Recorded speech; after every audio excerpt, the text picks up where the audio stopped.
Ready start.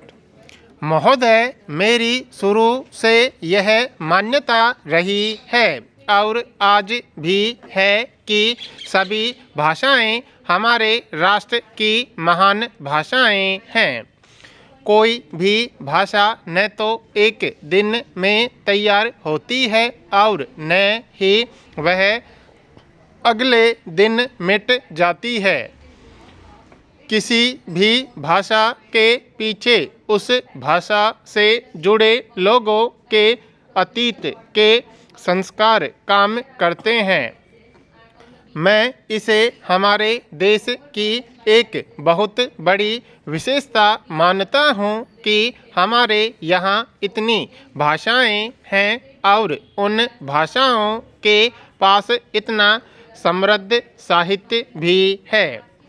वह साहित्य जो हमारी चिंतन परंपरा की अमूल्य निधि और अपने अतीत के अनुभवों से जुड़ने वाली जबरदस्त कड़ियाँ हैं। इसलिए मेरी दृष्टि में न तो कोई भाषा श्रेष्ठ है और न ही कोई भाषा किसी से हीन है।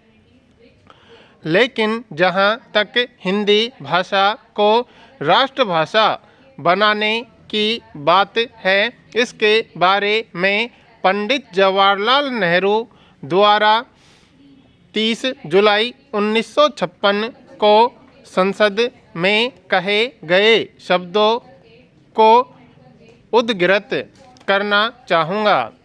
राज्यों के पुनर्गठन विधेयक पर बोलते हुए पंडित नेहरू ने कहा था कि हिंदी को किसी भाषाई विशेषता के कारण अखिल भारतीय भाषा नहीं बनाया गया, बल्कि इसलिए बनाया गया क्योंकि यह अधिकांश भागों में फैली हुई है और यही कारण था कि यह भाषा हमारे राष्ट्र के स्वतंत्रता आंदोलन की भाषा रही।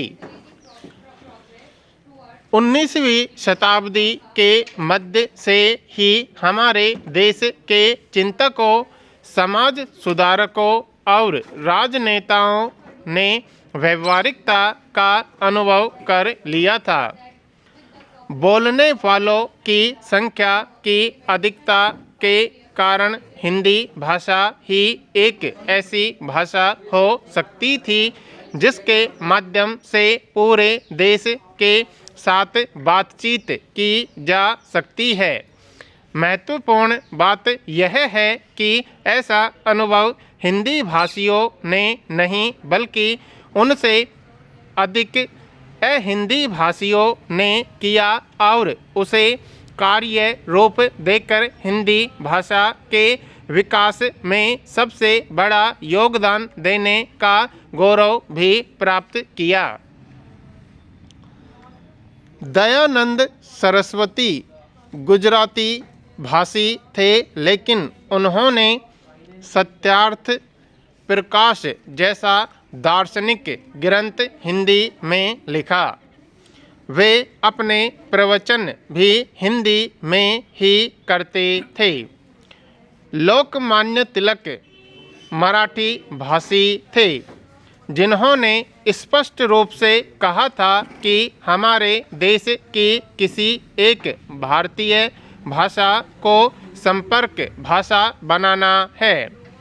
राष्ट्रीय स्वाभिमान और सुविधा की दृष्टि से हिंदी ही सबसे उपयुक्त भाषा होगी। इसके बाद बापू ने स्वयं हिंदी सम्मेलन की प्रारंभिक बैठक में बोलते हुए सन 1918 में जोर देकर कहा, महोदय, सत्य की लड़ाई के लिए सत्याग्रह जारी है और यदि हम में सत्य के प्रति सम्मान है तो हमें स्वीकारना होगा कि केवल हिंदी ही वह भाषा है जिसका हम राष्ट्रभाषा के रूप में उपयोग कर सकते हैं। इस प्रकार स्वतंत्रता आंदोलन के दौरान के हमारे नेताओं के अनुभवों ने उनमें यह विश्वास भर दिया था कि हिंदी भाषा राष्ट्रभाषा हो सकती है और इसी के अनुकूल संविधान में उसे राष्ट्रभाषा घोषित किया गया। इस प्रकार हमारे नेताओं ने अपना दायित्व पूरा किया है। अब आगे का दायित्व देश के बुद्धिजीवी चिंतक और नागरिकों पर है कि वे किस प्रकार अपने इस दायित्व को पूरा करते हैं। शिक्षा और संस्कृति से मैं लंबे समय से प्रत्यक्ष रूप से जुड़ा रहा हूँ।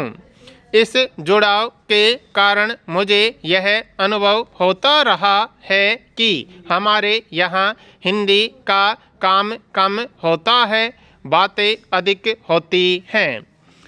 अब जब बात अधिक होती है तो दूसरी भाषा के लोगों के मन में अपनी भाषा के अस्तित्व के प्रति एक भय सा पैदा होने लगता है। मुझे लगता है कि इस स्थिति को बदला जाना चाहिए। पूरे देश में एक ऐसे वातावरण के निर्माण की कोशिश की जानी चाहिए जिससे लोगों के मन में हिंदी सीखने की भावना स्वयं ही पैदा हो, और ऐसा करना कठिन काम नहीं है। मैं समझता हूँ कि इस काम को करने के लिए दो कार्य तेजी से किए जाने चाहिए। पहला तो यह कि हमारे देश की अन्य भाषाओं के साहित्य का अनुवाद हिंदी में उपलब्ध कराया जाए। मैं चाहता हूँ कि हिंदी एक ऐसी भाषा बने जिसके माध्यम से यदि कोई भी अहिंदी भाषी किसी भी अन्य भाषा का साहित्य जानना चाहे तो वह उसे हिंदी के माध्यम से मिल जाए। किसी भी भाषा को आकर्षित होने के लिए यह बात बहुत बड़ा महत्व रखती है। आप लोगों को मालूम ही होगा कि जब देवकी नंदन जी ने चंद्रकांता संतति लिखी थी तो इस रचना को पढ़ने के मोह के कारण अनेक लोगों ने हिंदी सीखी थी। यह बात बंगला साहित्य के प्रति भी देखी गई है और मुझे लगता है कि हिंदी भाषा को देश की संपूर्ण भाषाओं के साहित्य का माध्यम बनाने के बाद फिर से लोगों में इसके प्रति आकर्षण बढ़ेगा। यह काम छोटा नहीं है, फिर भी इसके महत्व और अनिवार्यता को देखते हुए इसे किया ही जाना चाहिए।